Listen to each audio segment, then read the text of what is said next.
마태복음 1장 1절부터 17절까지 같이 자매님들, 형제님들 또 목회자분들께서 교대로 같이 읽으시겠습니다. 1장 1절부터 형제님들이 먼저 읽으시겠습니다. 예수 그리스도의 계보이다. 그분은 다윗의 자손이시요 아브라함의 자손이시다.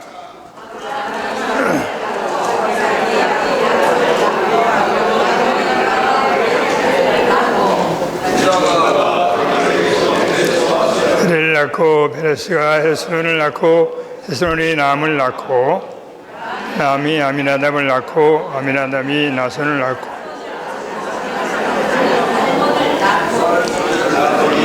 라합에게서 보아스를 낳고 보아스가 루스에게서 오벳을 낳고 오벳이 이새를 낳고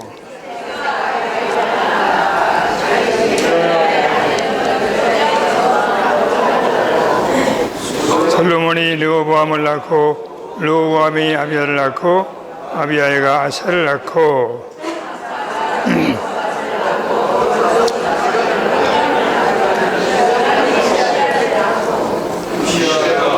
요담을 낳고 요담이 아하스를 낳고 아하스가 이스기야를 낳고 이스기야가 므낫세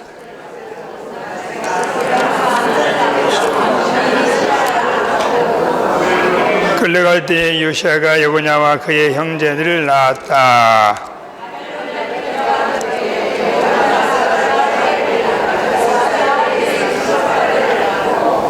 스룹바벨이 아비우스를 낳고 아비우시 엘리야김을 낳고 엘리야김이 아서를 낳고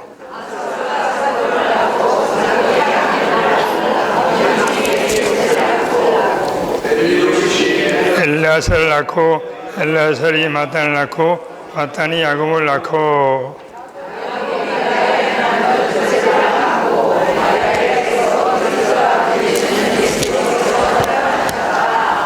그러므로 모든 세대 수가 아브라함부터 다윗까지 14대이며 바벨론에 끌려간 후부터 그리스도까지 14대이다.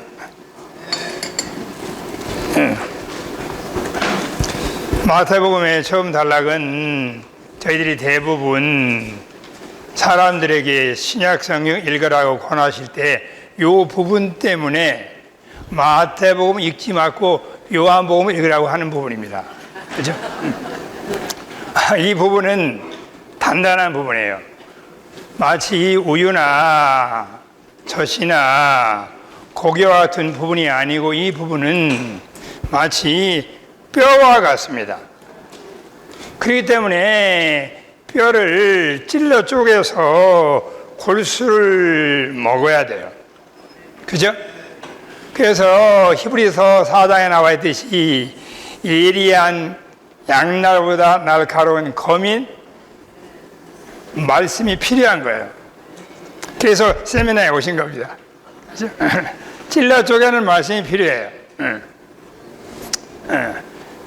그래서 이 부분은 단단한 음식이다. 이 안에 있는 고수를 잘 우리가 함께 누릴 수 있기 바랍니다.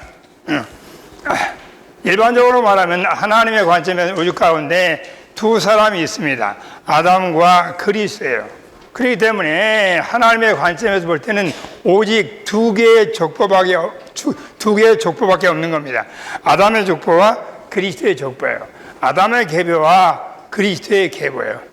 주님을 찬양합니다. 우리는 아담의 계보에서 어디로 옮겨졌어요? 그리스도의 계보로 옮겨진 겁니다. 아담 안에 있는 계보는 다 금수저든 은수저든 그게 다 아시아, 소망이 없는 겁니다. 바울의 표현을 빌리면 아담으로부터 온 인류가 두 가지를 유산으로 물려받았어요. 그게 하나는 죄고 하나는 사망입니다. 바울은 그리스도에게서 우리가 물려받은 것은 유산이라고 말하지 않고 선물이라고 말했어요. 이 선물은 의와 생명입니다. 그러므로 우리 모두는 다 육신적으로는 흙수저라 하시더라도 우리는 다 뭐요? 영광스러운 최고의 족보, 최고의 계보, 그리스도의 계보 안에 들어온 인하여 찬양합니다. 자, 이 계보는 사실 그리스도의 계보이지만 우리의 계보, 우리의 족보, 우리의 뿌리, 엄밀히 말하면 교회 안에 있는 모든 성도의 족보와 연관이 됩니다. 자, 이 족보를 우리가 왜 추구해야 되냐면 첫 번째는 이 계보에 의해서 주님의 초림이 이루어졌어요. 이것을 우리에게 적용한다면 반드시 이 계보 안에 있는 많은 특징들을 우리가 적용할 때 이것은 우리에게 구원에만 적용되는 게 아니고 우리 매일매일의 삶에 적용될 수 있습니다. 그리스도를 사는 비결이 이 안에 포함되어 있고 이 비결을 배울 때 우리는 뭐요? 그리스도를 사람들에게 공급할 수 있는 진정한 사역, 진정한 목표를 할 수가 있어요. 최종적으로는 주님의 초림만이 아니고 주님의 다시 오심을 가져오는 그러한 중요한 영적 원칙들이 포함이 되어 있는 겁니다. 자, 이 족보를 보시면, 이 계보를 보시면 이 계보는 창세기 11장 중반 아브라함의 역사부터 말라기까지 구약 전체의 요약이다 이렇게 말할 수가 있어요. 그러므로 이 말씀 안에 있는 단단한 부분에 있는 깊은 골수를 누리려면 엄밀히 말하면 구약 전체를 아셔야 돼요. 구약 창세기 11장부터 마지막 말라기까지를 압축 파일로 해놨어요. 여기 뭐 1절부터 17절까지의 내용입니다. 이 내용을 다 풀면 뭐요? 그게 다 구약 전체의 하나의 말씀이라고 우리가 말할 수가 있는 겁니다. 그래서 이분이 단단한 말씀이다 이렇게 말할 수가 있는 거예요. 자, 이 계보에 보시면 대단히 중요한 특징들이 있습니다. 자, 아까 우리 형제님이 잘 교통하셨듯이 이 계보에 보면요, 원래 아브라함부터 주님까지 구약에 보시면 거기에 수많은 사람들이 인명들이 언급이 되어 있어요. 그렇죠?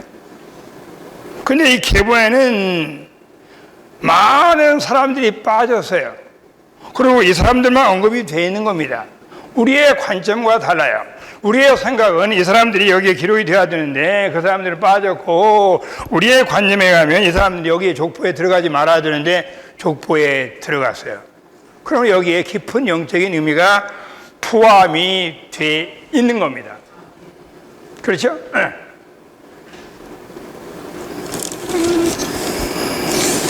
자, 일반적인 특징을 좀 보시죠. 한 가지만요. 아까 우리 형제님이 교통하신 내용, 그죠? 이 족보에 5명의 여인이 있어요. 원래 이스라엘 백성들의 하나의 전통과 가문에 하면은 여성은 족보에 포함시키지 않습니다. 그죠? 그리고 이 족보도 대부분이 다 남자예요. 그런데 유일하게 5명의 여인이 기록이 됐어요. 그죠? 이것이 이 기록의 족보의 중요한 특징입니다. 잘 보세요. 첫 번째 나오는 여인이 누구예요? 다말에게서. 보세요. 다른 기록은요, 그냥 아브라함이 사라에게서 이삭을 낳고 이렇게 기록 안 됐어요. 그죠? 빠졌습니다. 근데 여기는 뭐예요? 유다가 그냥 베레스와 셀을 낳고 이런 게 아니고 뭐예요? 다말에게서 다말의 이름을 기록한 거예요. 그죠? 동일한 원칙이 다 적용이 됩니다. 자, 두 번째인 라합이죠. 5절에 보시면 살몬이 라합에게서, 그죠? 보아스를 낳은 거예요. 자, 앞에 있는 일반적인 기록으로 말하면 그냥 살몬이 보아스를 낳고 이렇게 기록해야 하잖아요. 동일한 겁니다. 자, 세 번째 다말, 라합, 그 다음에 뭐예요? 세 번째는 룻이죠. 룻. 그 다음에 5절에 보시면 보아스가 그냥 오벳을 낳고가 아니고 룻에게서 오벳을 낳았다는 거예요. 자, 반드시 남자와 여자를 통해서 나는 겁니다. 그렇죠? 다말, 라합, 룻, 우리아의 아내. 자, 마지막 한 여인이 맨 끝절에 나오는 거죠. 16절. 16절에 보시면 보세요. 마리아에게서 그리스도라 불리시는 예수님께서 태어나셨어요. 그죠? 근데 마리아 앞에 남자 이름이 없습니다. 자, 다른 네 여인은 뭐요? 다 남자가 있어요. 그죠? 보아스에게서, 그잖아요. 보아스에게서, 누구죠? 보아스가 루데에게서 오벳을 낳고. 그죠? 자, 이것이 5명의 여인의 특징입니다. 우리 형제님이 강조하지만 한 가지 중점을 강조하고 또 다른 중점들을 보죠.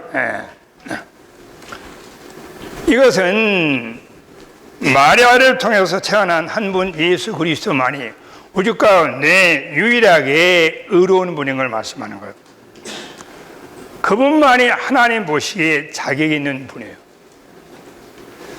사라는 숫자는 우리가 알다시피 온 피조물을 의미합니다.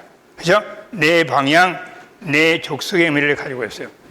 한 분 그리스도 외에는 뭐요? 다 죄인인 걸 말하는 거예요. 이거는 복음의 보편적인 내용이지만 대단히 영적인 의미가 있습니다. 주님 외에는 누구도 예외 없이 하나님 보시기에 뭐요? 자격 미달해요. 자격이 없어요. 어떤 위대한 종도 허물이 있는 겁니다. 그러므로 주님이 요한복음 8장에서 오직 유일하게 예수 그리스도만이 주님만이 죄로 책망받을 수 없는 분이에요.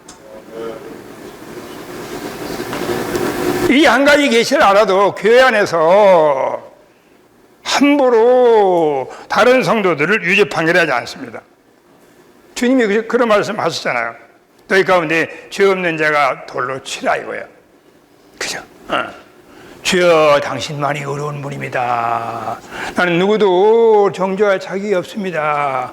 주 예수님, 아무개 형제자매들을 긍휼히 여겨 주소서. 물론 우리가 죄에 대해서 분별은 필요하고 정복에도는 필요하지만 절대 우리는 남을 유죄 판결하지 말고 재판하지 말고 그가 영원히 멸망받기를 구해서는 안 되는 겁니다. 이 두 가지가 균형이 필요해요. 죄는 미워하지만 죄는 결코 미워해서는 안 되는 겁니다. 또 하나는 보세요. 오직 하나님 보시기에 그분이 유일하게 관심하는 분, 유일한 기쁨의 대상은 뭐야? 한 분 예수 그리스도예요. 주님에게서 나오지 않은 모든 것은 하나님께 연락되지 않습니다. 하늘의 땅 위에 사모할 자 주님밖에 없고 이는 주님이 있잖아요. 이는 내 사랑하는 자요, 내 기뻐하는 자를 말했잖아요. 오직 그리스도 한 분만이 뭐예요? 기쁨의 대상이에요. 내가 아니 오직 그리스도를 말하는 거예요. 끊임없이 자신을 부인하고 주님에게서 나온 것만이, 주님을 통한 것만이, 주님으로 말미암은 것만이, 주님과 함께한 것만이 하나님 앞에 인정되고 연락받는 거예요. 어쨌든 이것이 더 많이 목사님께서 연구하셔서 발전시킬 수 있기를 바랍니다. 이게 족보에 나와 있는 5명에 대한 여인에 대한 놀라운 계시, 뼈를 쪼개서 골수를 드신 거예요. 자, 또 하나의 중점은 이제 그 뒤에 또 강조하기로 하고, 자, 계열을 제가 본문을 성경을 보시면서 좀 교통을 드리겠습니다. 시간은 제한되기 때문에 이 족보에 몇 가지 중요한 하나의 중점들이 있는 것 같아요. 자, 첫째 보세요. 반드시 여기서 이 계보에 들어간 사람들이 우리에게 보여준 신성한 원칙이 있어요. 자, 왜 어떤 사람은 빠지고 어떤 사람은 포함됐는가? 거기에는 분명한 비피춤과 계시가 있어야 되고 적용이 있어야 됩니다. 자, 첫 번째, 이게 많은 항목이 복합적으로 연결되는데 그 중점 중에 하나가 장자권이라는 거예요. 장자권. 그죠? 장자권. 장자권이 많이 언급됩니다. 이 족보에 보면요. 신약의 가르침에 의하면 오늘날 교회는 장자들의 교회예요. 구원받은 모든 성도는 다 장자입니다. 장자에게는 3가지 중요한 축복이 있어요. 첫 번째는 뭐예요? 제사장 직분을 소유해요. 두 번째는 왕권을 얻습니다. 세 번째는 뭐예요? 2배의 가나안 땅의 풍성을 누려요. 신약 안에 구원받은 모든 민의는 다 제사장이에요. 우리는 제사장의 나라입니다. 구원받은 모든 성도는 직업과 신분의 차이가 없이 절대적으로 하나님만을 섬기는 사람이에요. 이게 보편적인 제사장 직분을 말하는 겁니다. 엄밀히 말하면 몸 안에는 성직자가 없어요. 물론 몸 안에 더 기능 있는 분들이 계시고 분량 있는 분들이 계시고 또 주님을 부르신 목회자분들이 계시지만 신성한 계시하면 뭐야? 성자 계급은 없는 겁니다. 어떤 의미로 말하면 뭐야? 다 우리가 제사장이에요. 다 어쨌든 요 제사장도 큰 중점이다. 어쨌든 넘어가시길 바랍니다. 구원받은 모두는 다 제사장이에요. 우리는 다 뭐야? 왕들이에요. 주님 우리 안에 왕의 생명으로 쏘았기 때문에 우리는 왕들인 겁니다. 신약의 모든 이들은 그렇죠? 세 번째 우리는 뭐예요? 우리는 다 구원받을 때 가나안 땅에 2배의 몫을 받았어요. 우리가 얻은 그리스도는 빼빼로 그리스도가 아니고 작은 그리스도가 아니고 청자서 풍성한 그리스도를 얻은 거예요. 그렇기 때문에 우리가 뭐예요? 다 교회는 장자들의 교회다. 그런데 주의하지 않으면 이 족보에 하면 진리적으로는 잖아요. 원칙적으로 우리가 다 장자들이지만 실제 삶에 있어서 우리의 존재에 있어서 많은 경우 장자권의 실제를 잃어버릴 수가 있어요. 이름뿐인 장자일 수가 있는 겁니다. 이름뿐인 제사장일 수, 이름뿐인 왕일 수가 있어요. 이름뿐인 가나안 땅의 2배의 몫을 가지고 있는 겁니다. 실제는 뭐야? 너무나 누림이 부족해. 주님은 풍성한데 우리의 삶은 너무나 많이 빈곤할 수가 있는 거예요. 제사장답지 않아요. 세상 사람처럼 살 수가 있는 겁니다. 왕답지 않아요. 왕은커녕 뭐요? 많은 게 우리가 종로를 할 수가 있어요. 죄와 세상, 자와 개인주의 이런 걸 정복하고 다스리고 왕노를 해야 되는데 종로를 할 수가 있는 겁니다. 그렇기 때문에 뭐요? 오늘날 장자들의 교회 안에서 2 종류의 인리가 있는 거예요. 자, 여기 보세요. 장자권에 대해서 제가 4가지로 요약을 해봤습니다. 4가지로.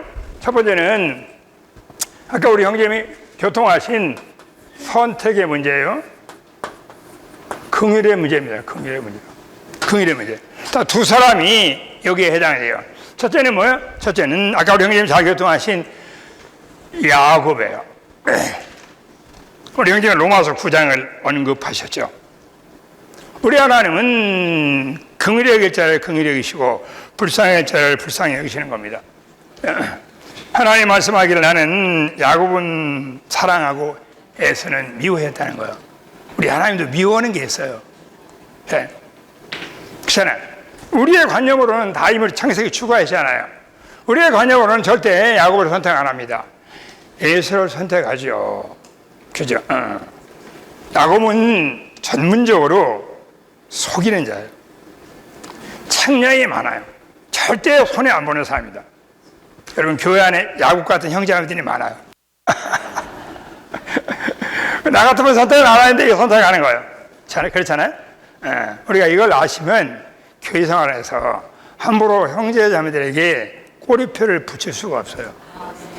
나 같으면 어떤 형제를 선택해서 교회 인도자로 만들고 싶어. 그죠? 근데 기묘하게 돼요. 그 예상이 빗나갈 때가 많아요. 아니 어떻게 주님이 저런 형제를 쓰시나? 자, 어쨌든 그런 겁니다. 이게 하나의 야곱. 2번째는 뭐예요? 두 번째 여기 나와 있는 유다가 다말에게서 베라스와 세라를 낳았어요. 그죠? 베라스와 세라를 낳았어요. 원래는 세라가 먼저 나온 겁니다. 그래서 산파가 거기에 표시를 했어요. 산파가. 근데 뭐예요? 막상 나올 때는 베레스가 먼저 나와버려서. 그죠? 이게 뭐예요? 하나님의 선택이다. 하나님의 긍휼이다. 우리는 영원히 하나님의 긍휼을 찬양해요. 주님의 은혜와 긍휼하면 멸망입니다. 여러분 어느 날 긍휼을 모르시면요, 어느 날 주님이 우리에게요 형편없는 실패를 하게. 긍휼이 없이는 나갈 수 없는 길. 긍휼은 알다시피 은혜보다 멀리 미치고 긍휼 안에는 거기에 자비와 불쌍형이 포함이 됐어요. 이게 사랑의 최고의 표현을 말하는 겁니다. 저는 그때 우리는 뭐예요? 긍휼을 깨달아요. 우리가 교회 주님을 섬길 때 항상 앞선 주님의 종들은 어떤 최종적인 결론을 낼 때 하나님의 긍휼에 달려있는 겁니다. 자비와 긍휼이 무궁하신 거예요. 여러분, 에레미야에요, 자비와 긍휼이 무궁하심을 우리가 진멸두지 않는다는 말이 있어요. 우리가 자비와 긍휼이 없으면 우리는 벌써 진멸될 사람들입니다. 어쨌든 자, 제가 긍휼. 자, 우리는 긍휼의 그릇이다. 자, 교회는 긍휼의 집이어야 돼요. 긍휼이 없는 자에게는 하나님의 심판이 있습니다. 긍휼은 심판을 이길 수가 있어요. 주님이 거듭거듭 우리에게 말씀하기를 내가 너희를 긍휼히 여긴 것 같이 너희도 긍휼히 여기라고 이렇게 말하는 겁니다. 자, 어쨌든 중점을 변화하지 마시고 언제든지 우리는 주님, 내가 장자가 된 것은, 내가 이런 그리스도를 누릴 수 있는 것은 하나님의 은혜와 긍휼입니다. 긍휼을 영원토록 자랑하고 노래해야 돼. 내가 아니요 하나님의 긍휼입니다. 자, 이거 두 번째는 뭐야? 두 번째는 여기 나온 두 번째는 자, 이렇게 한번 표현할까요? 미안합니다. 좀 갈망, 자, 또 부담, 전에 필사적인 거예요. 아주 절박하고요. 자, 다말이 그 중에 한 사람이에요. 다말은 유다의 며느리였습니다. 그렇잖아요. 주권적으로 다말의 남편이 죽었어요. 근데 유다가 시아버지인데 둘째 아들을 줘야 돼. 그래야만 장자권을 이어받거든요. 신성한 관념에 의하면 장자권은 구약에 대단히 중요한 거예요. 장자권이라는 게 너무너무 중요한 겁니다. 아까 얘기한 그러한 세 가지 축복을 가지고 있기 때문에. 그죠? 근데 또 둘째 아들이 어쨌든 또 어쨌든 간에 그 형수와 어떤 걸 거절을 해. 그래서 그 아들 다 죽어요. 그래서 유다가 말하기를 내가 이제 그 어린 자녀가 있는데 그 자녀가 그 아들이 잘하면 내가 다말에게 이렇게 허락하겠다. 왜냐면 장자권을 줘야 되니까. 그런데 아들이 잘하는데도 허락을 안 한 겁니다. 시아버지가 유다가요. 어쨌든 구약 얘기를 다 아시죠? 보셔야 돼요.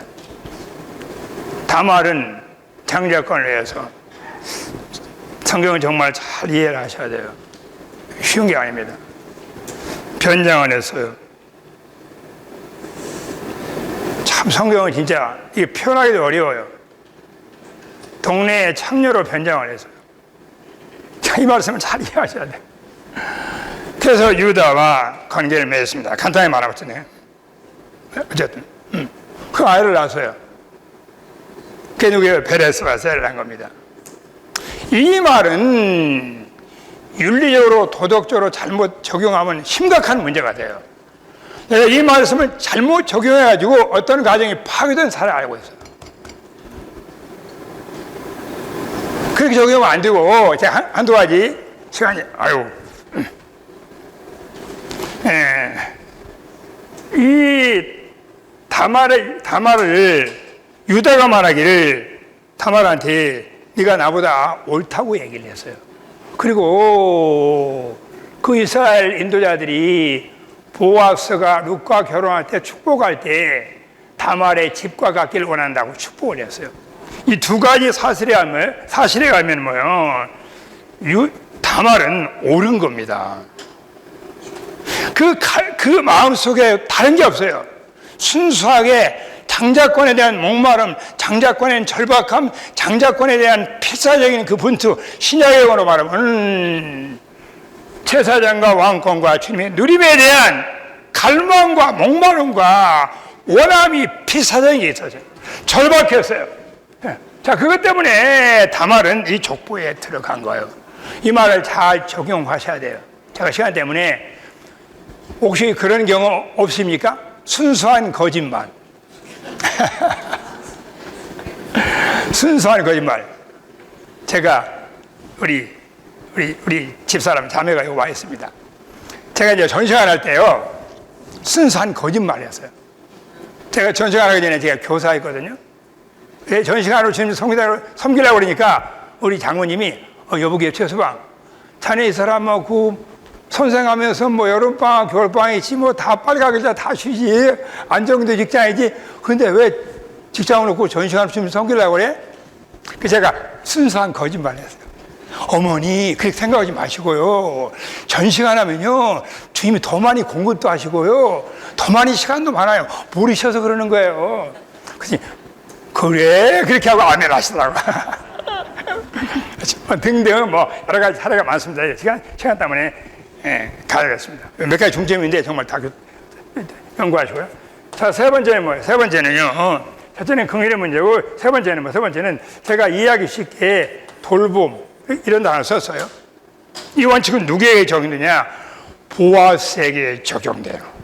보아스는 룻도 아시죠? 원래 룻도요, 이 갈망에 포함돼요. 룻은 원래 롯이 근친 상간을 통해 난 모압 족속, 저주받은 족속, 그 여인이었어요. 룻이요. 그죠? 근데 어쨌든 간에 룻이 이제 자기 어쨌든 뭐 나오미가 어쨌든 가나안 땅을 떠나가지고 모압 땅으로 가가지고 예수님. 자, 생략했습니다. 시간 때문에. 룻도, 그잖아요. 그 장자권에 대한 사모함 때문에. 그잖아요. 이제 보아스와 결혼하게 되죠. 그 유명한 얘기 아시잖아요. 그죠? 첫 번째 두 며느리한테 그 나오미가 뭐라고 해요? 이제 니들 나 따라가면 고생하니까 네 고향으로 가라. 네 가족과 편하게 지내라. 그렇게 그러잖아요. 첫째 그 며느리는 아멘하고 갔어요.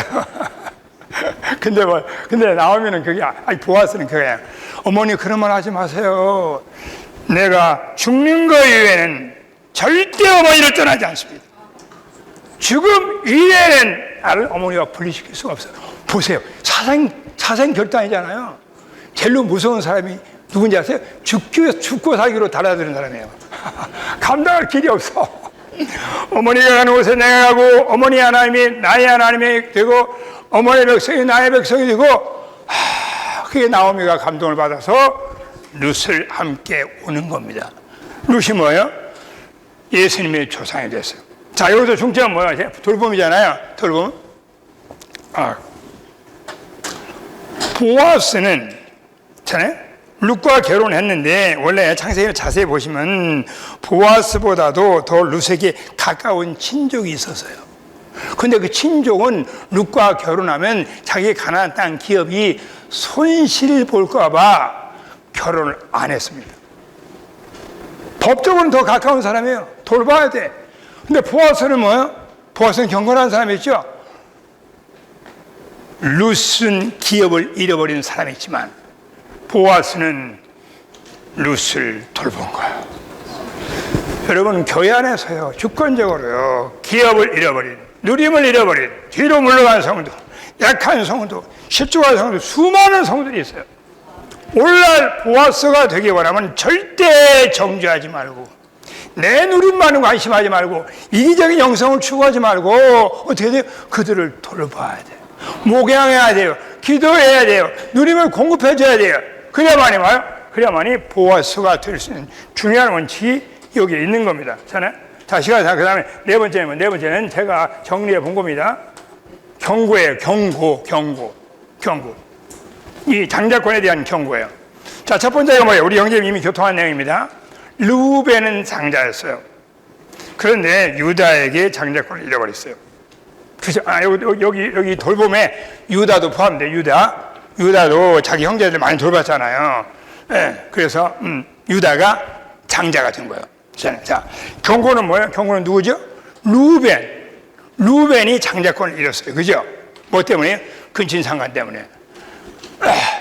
그러므로 우리가 장자권을 잃어버릴 경고, 안에는 누림이 새어나가는 주된 원인 중에 하나가 근친상간을 조심해야 돼요. 구약은 외적인 간음을 다루지만 신약은 내적인 동기를 다뤄요. 안에서 매일매일 깨어서 그 영혼의 모맹시를 죽여야 돼요. 여러분, 길을 가다가도 버스 타다가도 자주 눈을 감으셔야 돼요. 끊임없이 주님의 말씀을 먹어야 돼요. 네 눈이 범죄하던 눈을 빼어버려라.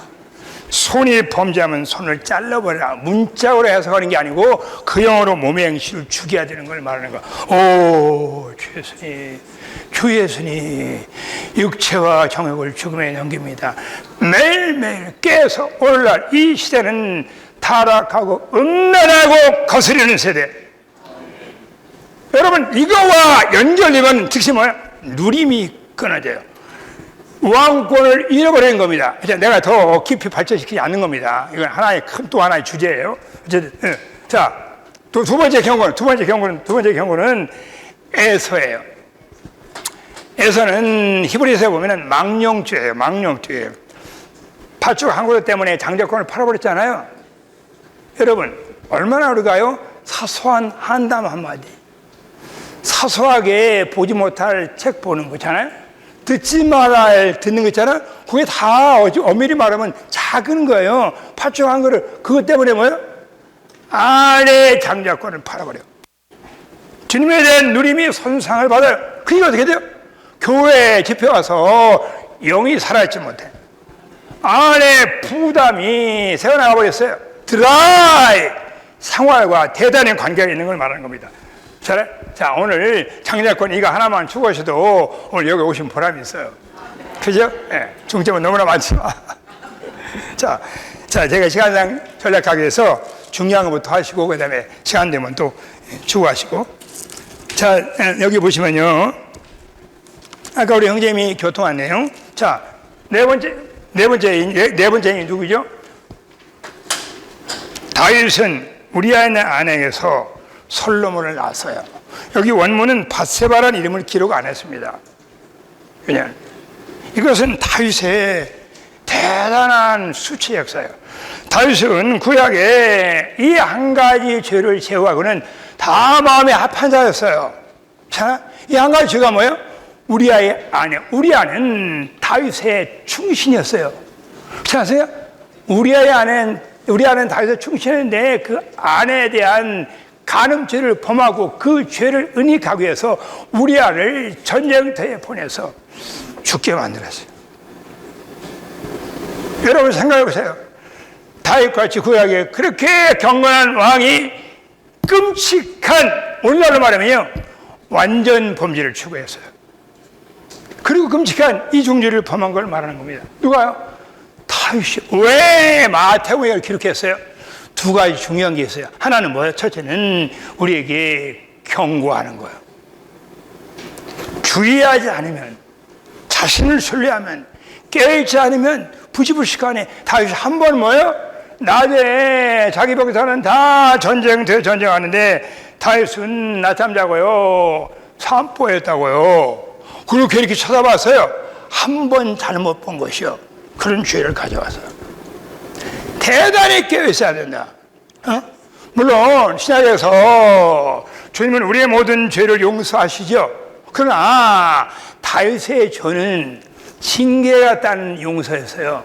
집안에 칼이 떠나지 않고 끊임없이 분란이 있었어요. 자, 이것이 우리 모두에게 경고가 돼야 돼요. 심각한 경고가 돼야 되는 걸 말하는 겁니다. 이 그리스도의 계보와 관계있는 거예요. 다 이제 또 한 방면은 긍정적인 방면이에요. 적극적인 방면이에요. 다윗에게 누가 태어났죠? 솔로몬이 태어났어요. 여기 개회에 나와 있는데 제가 시간상 그냥 말씀드린 겁니다. 개회에 나와 있네요. 다윗은 두 방면에 결혼했어요. 우리 아내와 결혼해서 솔로몬을 낳았어요. 이게 이제 물질적인 영역을 말하는 거죠. 영적으로 말하면 어떻게 솔로몬이 태어났냐? 첫째는 뭐야? 다윗이 범죄를 했어요. 그리고 다윗이 자백을 합니다. 시편 50편이 다윗의 자백 시편이에요. 다윗은 나단 선지자의 책망을 듣고 작은 지체의 음성을 듣고, 잖아요? 작은 성도의 책망을 듣고 다윗은 엎드렸어요. 빛이 임했어요. 그리고 다윗은 통곡했습니다. 이 죄를 자백 안 할 때 다윗이요, 심령이 갈라져요. 자, 뼈가 말라요. 자, 여러분 어떤 죄들은요, 진짜 뼈를 마르게 하는 겁니다. 기능성을 파괴해버려요. 유용성을 날라가버려요. 은밀한 죄. 하나님, 남편도 모르고, 아내도 모르고, 자녀도 모르고, 성도도 모르지만, 하나님이 아는 어떤 죄가 있는 겁니다. 어쨌든, 그런 거예요. 자백은 영광스러운 거예요. 사람 앞에 자백하는 건 부끄러운 것이요. 하나님 앞에, 성도 앞에, 아내 앞에 자백하는 건 영광스러운 거예요. 왜? 빛이 강하다는 거예요. 빛이 있기 때문에 하나님 앞에 자백하는 것만 아니라 사람 앞에서도 여보 미안해, 여보 내가 부족해서요. 어쨌든 자백을 했어요. 시편 50편은 자주 보셔야 돼요. 그 결과 어떻게 했죠? 그 결과 사함을 받았어요.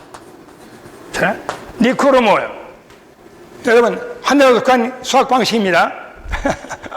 범죄 플러스 자백 플러스 뭐예요? 사함 플러스 뭐예요? 솔로몬이 태어났어요. 솔로몬은 성전을 건축했습니다. 주님은 주권적으로요, 물론 이것은 하나님의 허락하심이에요, 우리에게 실패를 허락합니다. 여러분 그런 적 없습니까?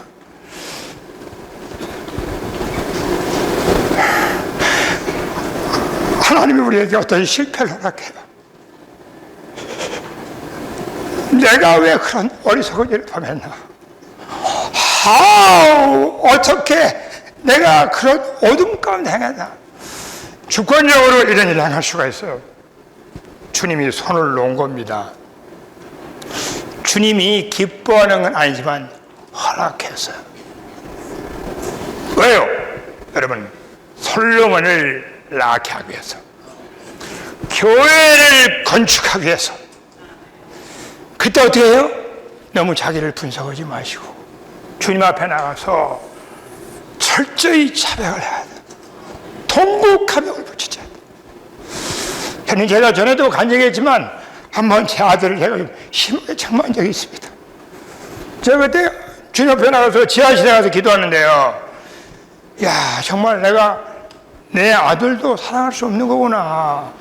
어떻게 내가 아들에게 이렇게 할 수 있는가? 저는 지금도 이해할 수 없습니다.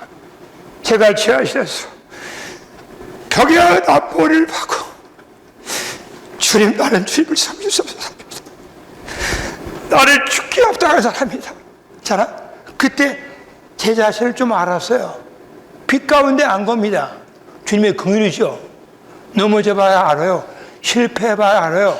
여러분 학문 중에서요, 실패하기라는 게 있어요. 실패는 얼마나 우리를 겸손하게 하고, 얼마나 우리를 낮추게 하고, 얼마나 사람을 부서지게 하는 겁니다. 여러분 시편 51편에 보시면요, 마지막이요 건축으로 끝나요. 시온의 성 쌓으소서, 예루살렘 성 건축하소서. 다윗은 부서졌어요. 다윗은 자신의 신뢰가 완전히 무너진 겁니다. 그때부터 다윗은 뭐예요? 주님을 쉽게 신뢰해요. 그리고 성도들과 동역하기가 쉬운 겁니다. 왜? 부서진 사람이기 때문에. 동역과 건축의 가장 큰 장애물이 자아예요. 자기 신뢰입니다. 자기 확신, 자기 역량, 자기 은사, 자기 재능이 많은 사람들은요, 잘 동역을 안 해요. 많은 사람들이 왜 분열의 길을 갑니까? 자기 역량이 대단해서 그런 거예요. 어쨌든 이것이 이 족보에 나와 있는 중요한 중점 중에 하나입니다. 그 다음 마지막, 이게 다른 건 그동안 썼고, 마지막은 마지막은 뭐가 나오냐면요, 마지막에 42세대가 나와요. 그죠? 아주 중요한 사람이 있는데, 자, 빨리 가겠습니다. 여기 보면 수룹바벨이라는 사람이 있어요. 여기요. 바벨론으로 포로 잡혀가고 나서 포로 잡혀간 백성 가운데 가장 중요한 한 사람의 인데게 바로 수룹바벨이라고 다 아시죠? 수룹바벨은 이스라엘 백성들이 원래 솔로몬 이후에 하나님 영원한 갈망을 따라서 다윗 청사진을 받고 청사진을 따라 솔로몬이 성전을 건축했고 하나님의 영광이 임했어요. 이 땅에 그분이 갈망하시는 교회가 건축이 된 겁니다. 이스라엘 백성들의 최고의 부흥기 성전을 건축하고 뭐야? 영광이 임한 거예요. 그러니까 그 후에 이스라엘 백성이 타락할 역사가 있잖아요. 저는 포로로 잡혀갔어요. 성벽이 무너지고 성전이 다 불타고 가나안 땅을 빼앗기고 비참하게 이스라엘 백성들이 뭐야? 다 바벨론, 애굽, 아시리아 주로 바벨론 땅에 포로 잡혀갔어요. 여러분 포로 잡혀갔다는 건요 땅을 잃어버리는 걸 말해요. 그리스도에 대한 누림을 잃어버린 게 포로입니다. 두 번째 합당한 교회 상황 안에요. 성전을 잃어버린 거예요. 그게 포로된 거예요. 자, 결론적 핵심은 뭐예요? 결론적으로 오늘 주님이 70년 포로기 안에 찾아 하나님은 바사왕 고레스를 통해서 이스라엘 백성의 말하기를 너희 가운데 이스라엘 백성들은 다 올라가서 예루살렘에 올라가서 잃어버린 땅을 찾고 거기에 다시 성전을 건축하라는 것을 명령했어요. 그때 바벨론에 포로 잡혀간 사람들 70년 동안 뿌리를 내리고 친구가 있고 안정되고 고정된 사람들 중에 일부가 그 영의 감동을 받고 자신의 필요보다도 하나님의 마음의 갈망 있잖아요. 다시 가나안 땅에 돌아가서 잃어버린 땅 만유를 밤그리스도를 회복하고 그 시험 위에 하나님의 갈망하시는 교회를 건축하는 그 원래 하나님의 마음의 갈망, 부르심의 목표, 그분의 공짜의 목표, 그걸 보고 대가를 지불하여 올라온 사람 중에 스룹바벨이 인도자였어요. 자기만 올라온 게 아니에요. 한 무리를 인도하고 올라왔어요. 뭘 위해서요? 교회의 생활, 합당한 성전 건축을 해서. 그리고 더 중요한 건 뭔지 아세요? 돌아온 사람들 통해서 요셉과 마리아를 통해서 주님이 잉태요. 만약 돌아오지 않았다면, 자네 교회의 생활을 회복하지 않았다면 어떻게 돼요? 주님이 다시 올 길이 없는 겁니다. 오늘도 뭐요? 돌아오셔야 돼요. 어디에서? 바벨론에서 예루살렘으로, 혼에서 영으로, 분열에서 하나로, 혼돈에서 질서 안으로, 정상적인 바울이 우리에게 계시한 합당한 교회생활을 청사의 에베소 4장에 남아있는 그 교회생활로 회복된 사람들이 있어야 주님이 다시 오시는 겁니다. 자, 이제 그 다음 보죠. 자, 42세대요. 자, 아브라함부터 어디까지요? 다윗까지 14대. 다윗부터 포로될 때까지 14대. 자, 그리고 포로될 때부터 주님이 오실 때까지 14대. 도합 몇 대죠? 42세대. 네, 죄송합니다. 42세대. 주님이 42세대야. 이건 영적으로 대단히 의미가 있어요. 42세대는 아다시피 40 플러스 2를 말하는 거예요. 그죠? 40은 4 곱하기 10이에요. 자, 4는 피조물의 숫자고 10은 충만의 숫자예요. 10발가락, 그잖아요. 10처녀, 10계명, 그잖아요. 등등. 40은 충만한 피조물을 말해요. 그리고 42가 뭐예요? 14 곱하기 3이잖아요. 이 3은 트라이언과 3일 하나님을 의미해요. 그러므로 예수 그리스도는 뭐예요? 우리가 거듭거듭 많이 강조하듯이 그분은 하나님과 사람의 연합이에요. 신성과 인성이 연합된 분이 예수 그리스도예요. 원래 하나님은 자, 시간 때문에 40분 맞춰야 되니까. 자, 이게 40일의 첫 번째 의미예요. 자, 뭘 조심하셔야 돼요? 연합을 주의하셔야 돼요. 하나님은 사람이 필요하고 사람은 하나님이 필요해요. 하나님의 갈망은 사람과 연합되기 원하셔요. 우리 찬송가에서 그런 게 있어요. 주 하나님 사람들과 연합하기 원하시네. 사람들이 약하여도 연합을 주셔야 돼요. 하나님도 있고 사람도 있어야 돼요. 어떤 사람은 사람인데 뭐야? 하나님이 없어요. 사람 가운데 신성한 게 없어요. Just man. 어떤 사람은 하나님이 가득해. 상당히 영적이야. 근데 뭐야? No man. 사람이 없어요. 그런 사람들 마치 뭔지 아세요? 마테마가 누가? 공관복음이 없는 사람이야. 마테마가 누가는 뭐예요? 그분이 사람인 걸 말하잖아요. 자, 근데 또 어떤 성도는 뭐예요? 요한복음이 없는 것 같아. 하나님이 없어. 신성하지가 않아. 자, 자, 이렇게 중점인데, 그것도 못하겠네요. 자, 아멘. 주님을 찬양합니다. 자, 이게 40이대요. 40. 구약에, 자, 구약에 이스라엘 백성들이 가나안 땅에 도착할 때까지 42 정거장을 도착했어요. 그리고 신약에 주님이 오시기 전에 이 땅에 대환란이 있어요. 대환란이 3년 6개월 42달이에요.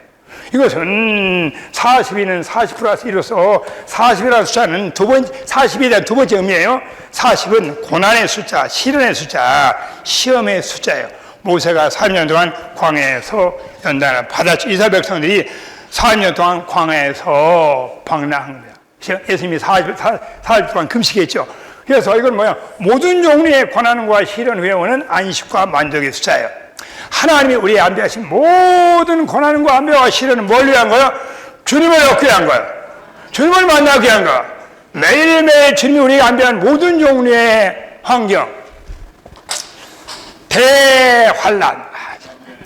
제가 시간이 있으면 대환란을 교통하려고 말씀을 1시간 동안 준비했는데 대환란을 못하겠네요. 우리에게 당한 수많은 종류의 대환란이 있어요. 저는 그것만 생각할 때마다 감동이 넘칩니다. 자, 어쨌든 그게 다 뭘 위한 거예요? 주님이 다시 모셔오기 위한 거야. 생명이 성숙하게 한 거야. 자, 마지막 한 가지, 삼중시예요. 삼중시. 자, 총론만 얘기 마치겠습니다. 여기에 중요한 세 인물이 있어요. 세 인물, 누구죠? 다윗, 그죠? 그 다음에 뭐예요? 아브라함, 그리고 마리아예요, 마리아. 자, 시작에서는 두 사람이, 시작은 다윗의 자손 아브라함의 자손, 마지막은 마리아야. 이 족보의 가장 중요한 시작의 두 사람, 다윗과 아브라함, 마지막에 마리아. 자, 시간 때문에 핵심하게 하겠습니다. 다윗은 뭐냐? 십자가의 생명을 말해요. 그의 일생이 끊임없는 고난이 있어요. 형들로부터 왕따당하고 아버지로부터 무시당하고 자기 사랑하는 압살롬의 배역을 받았어요. 진짜. 그리고 사울로부터 당하는 고난은 이름 말할 수 없어요. 이 다윗은 8번째 아들이에요. 8은 부활의 숫자를 말하는 겁니다. 그 고난과 시련 가운데서 십자가를 배웠어요. 자신을 부인하고 영원히 사는 걸 배운 거예요. 감사하는 걸 배운 거예요. 부서지는 공과를 배우는 걸 말하는 거예요. 어쨌든 다윗이 그런 십자가의 생명이다. 그 다음에 아브라함은 믿음의 생명이에요. 믿음으로 부르심 받았고, 믿음으로 살았고, 믿음으로 이삭을 드렸고, 믿음으로 뭐예요? 아브라함은 왕국을 얻었어요. 믿음의 생활을 사셔야 돼요. 믿음의 말씀을 선포해야 돼요. 시간 되면. 자, 마리아는 뭐냐? 마리아는 절대적인 순종이에요. 마리아는 대가를 지불하고 처녀로서 자기 몸을 빌려드려서 계집종이 오니 주의 말씀이 내게 이루어지기를 원합니다. 절대적인 순종으로 말미암아 주님을 다시 모셔온 겁니다. 다윗, 아브라함, 마리아. 이게 뭐야? 삼중시예요. 주님이 오셨어요. 주님을 찬양. 이분 누구예요? 삼중시. 아브라함의 시로서 천하만민에게 복을 주신 분이고, 다윗의 시로서 뭐야? 왕국을 가져온 분이고, 여자의 시로서 뱀의 머리를 깨신 거야. 여자의 머리로서 모든 속죄를 다 끝내고, 아브라함의 시로서 3일 하나님을 우리 안에 축복을 가져오고, 그리고 뭐야? 다윗의 시로서 최종적으로 그의 왕국을 가져온 겁니다. 주님을 찬양합니다. 우리 안에 있는 삼중시를 인하여 찬양합니다. 이 씨를 잘 먹고 이 씨를 잘 뿌리시기 바랍니다. 할렐루야.